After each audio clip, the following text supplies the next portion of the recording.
All right, let's dive right into this. Welcome to today's Explainer, where we're going to unpack a piece of history that honestly just completely blew my mind when I first read about it. We are looking at a story that bridges two wildly different cultures, separated by thousands of miles, yet connected by a truly profound act of humanity. We're going to explore a historical mystery that directly links the sprawling Ottoman Empire of the 19th century to modern-day Ireland. It's a story filled with devastating tragedy, incredibly petty political ego, a stealthy, high-stakes humanitarian mission, and a legacy that literally left a permanent mark on a local community. Let's get started and unravel this whole thing together. So I want to kick things off by posing a question that might seem pretty baffling at first glance. Think about this for a second. Why in the world does a football club from Ireland, specifically the Drogheda Football Club, founded in 1919, feature a star and crescent on its official crest? The star and crescent is a symbol instantly recognizable across the globe, right? It represents the historical Ottoman Empire and Islamic culture. So how exactly did a symbol from the Middle East end up representing a local sports team in a small Irish coastal town on the very edge of Western Europe? Well, to solve this mystery, we have to travel quite a bit back in time. Which brings us to Section 1, a surprising historical connection. To figure out exactly how this incredibly unlikely bond was forged, we've got to wind the clock back to the mid-19th century to set the stage. The year is 1845. This marks the onset of the Great Irish Famine, and it's a period of history that is almost impossible to fully comprehend in its absolute devastation. A blight had basically wiped out the potato crop, which was the primary food source for a massive portion of the population. The human toll? Absolutely catastrophic. We are talking about over 1 million lives lost to starvation and related diseases. It was an era of just unimaginable suffering, poverty, and desperation. Entire communities were literally being hollowed out. But, the news of this monumental tragedy didn't just stay local to the British Isles. It traveled across the continent of Europe and eventually reached the ears of Khalifa Abdülmecid I, who was the ruling sultan of the Ottoman Empire over in Istanbul. Deeply moved by the horrific plight of these Irish farmers, the sultan immediately declared his intention to provide some major financial help. And that leads us to Section 2. The Great Famine and political interference. Now imagine the sheer ego involved in what happens next.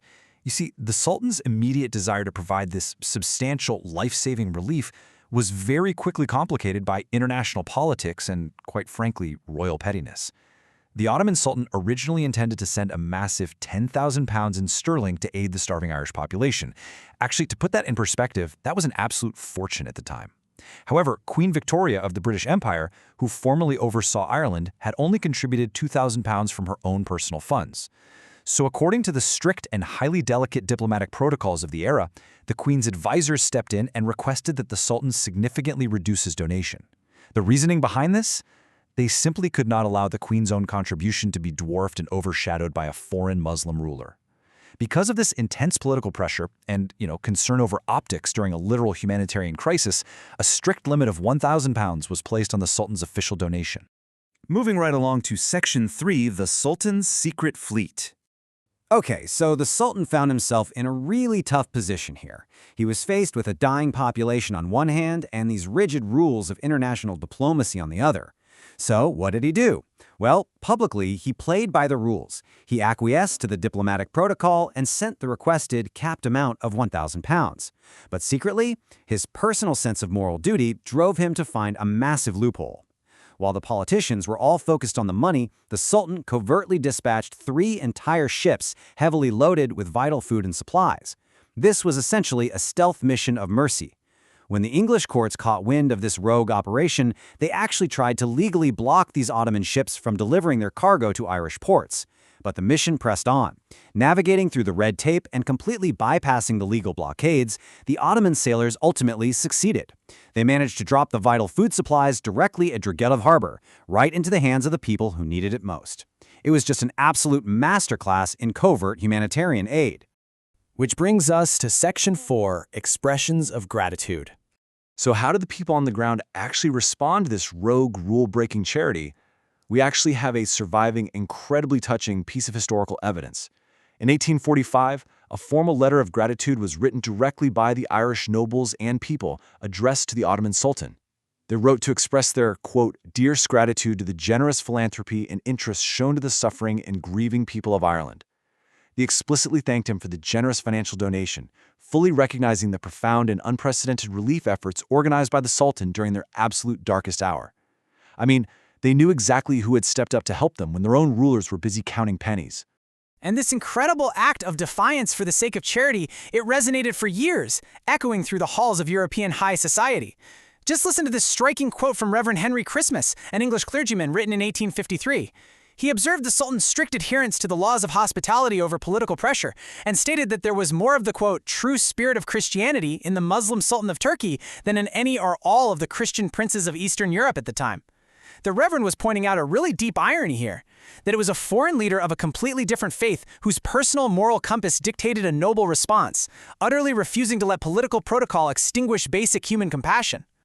Let's dig a bit deeper in Section 5, Principles Behind the Aid. To truly understand this whole story, we have to ask why. What was the theological and legal anchor that compelled a Muslim ruler to secretly send ships of food to a distant Christian nation, risking a major diplomatic incident with the British Empire? Well, the answer lies in the framework of Islamic foreign policy. Under Sharia law, international relations aren't just a simple one-size-fits-all approach. The system requires distinct justice and differentiation. States that are belligerent, hostile, and occupy Muslim lands are treated one way. But nations without a history of antagonism towards Islam, like the Irish in this context, who had never fought the Ottomans, they are treated with a completely different standard of justice, kindness, and diplomatic respect. This policy is rooted directly in the Holy Quran. Specifically, Surah Mumtahana, verse 8 explicitly states that there is no prohibition against being good and just to those who have not fought against the faith or driven people from their homes. In fact, it emphasizes that Allah loves those who are just. This was the exact mandate that guided the Sultan. The Irish people were peaceful toward the Ottomans, they were suffering on a catastrophic scale, and therefore Islamic law mandated a just, kind, and robust humanitarian response. The Sultan was simply following his faith's requirement for justice, completely regardless of what the British royal protocols demanded of him. Finally, we reach Section 6, a legacy set in stone. So let's bring this narrative all the way back to the modern day. This entire ripple effect of gratitude finally solves the mystery we introduced at the very beginning of this explainer. After the secret humanitarian aid arrived in 1845 and the international praise was recorded in 1853, we arrive at the year 1919. This is when the Drogheda Football Club was founded in Ireland. To deeply honor the Ottoman sailors who boldly bypassed blockades to save their ancestors from starvation, the club proudly integrated the Ottoman star and crescent right into their official crest. It was a permanent, highly visual thank you, forever embedded into the town's local sports culture, a daily reminder of the people who saved them. But the gratitude didn't stop there. Decades later, in May 2006, while celebrating the city's 800th anniversary, the Drogheda municipality cemented this legacy even further. They formally unveiled a permanent plaque of gratitude right on the wall of the municipal building, which is known today as the West Court Hotel.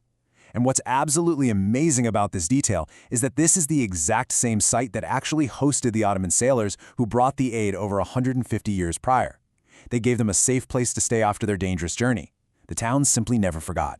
Which leaves us with a deeply thought-provoking question to ponder as we wrap up. When politics, rigid protocol, and national egos restrict basic human compassion during a crisis, how can modern nations bypass that red tape to deliver true, borderless humanitarian aid? The story of the Ottoman Sultan and the Irish famine shows us that doing the right thing sometimes means quietly breaking the rules. It's a powerful historical reminder that genuine philanthropy transcends borders, religions, and royal decrees. Thank you so much for joining me to explore this incredible, hidden piece of history today, and I really hope this leaves you wanting to seek out even more of the surprising connections that shape our world.